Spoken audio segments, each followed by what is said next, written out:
I'm Jordan Raynor, and this is the Word Before Work.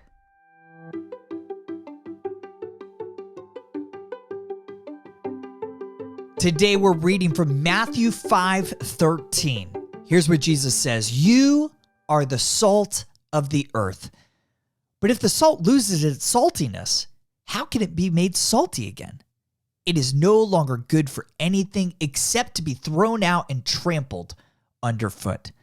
Again, that was Matthew 5:13. Last week, we explored the biblical call to live such good lives amongst our non-Christian coworkers that they have nothing credible to say against us. See 1 Peter 2:11 through 12. And we saw that that includes our submission to all authorities, even bosses who are antagonistic towards Christianity. See 1 Peter 2:13 through 22. But we are only obedient up to a point.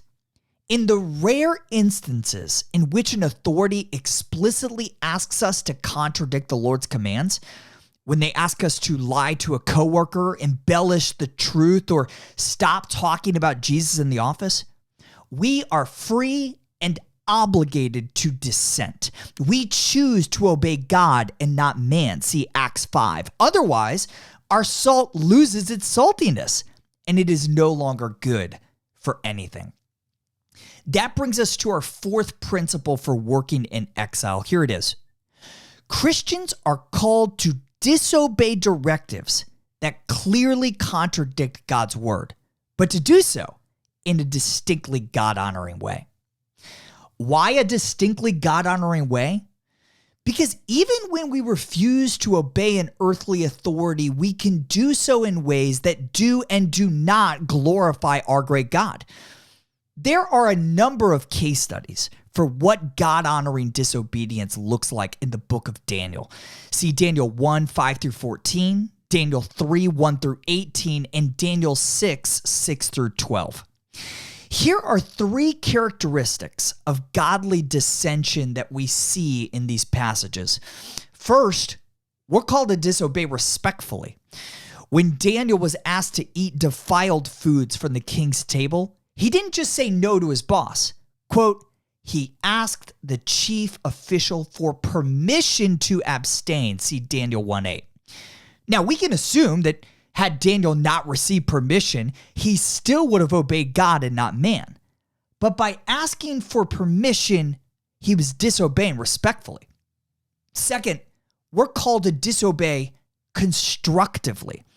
Instead of simply refusing to adhere to the Babylonian diet, Daniel offered a creative alternative aimed at blessing the very employer that was asking him to disobey the Lord.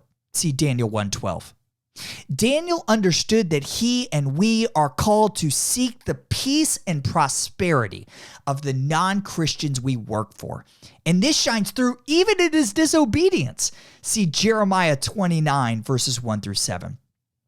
Finally, Daniel and friends show us that we are called to disobey resolutely. When Daniel's friends were asked to bow down to a golden idol, they refused in no uncertain terms, saying, quote, "We want you to know, Your Majesty, that we will not serve your gods or worship the image of gold you have set up." See Daniel 3:18. We must do the same, trusting that regardless of the consequences, God will work everything for our good and his greater glory. See Romans 8:28 through 29. Today's devotional only scratches the surface of how God's word connects to our work. If you want to go deeper, sign up for my free 20-day devotional called The Word Before Work Foundations at twbwfoundations.com.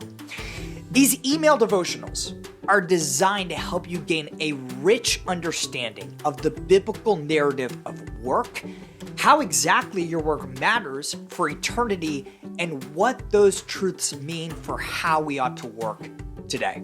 Sign up right now, again, totally free at twbwfoundations.com.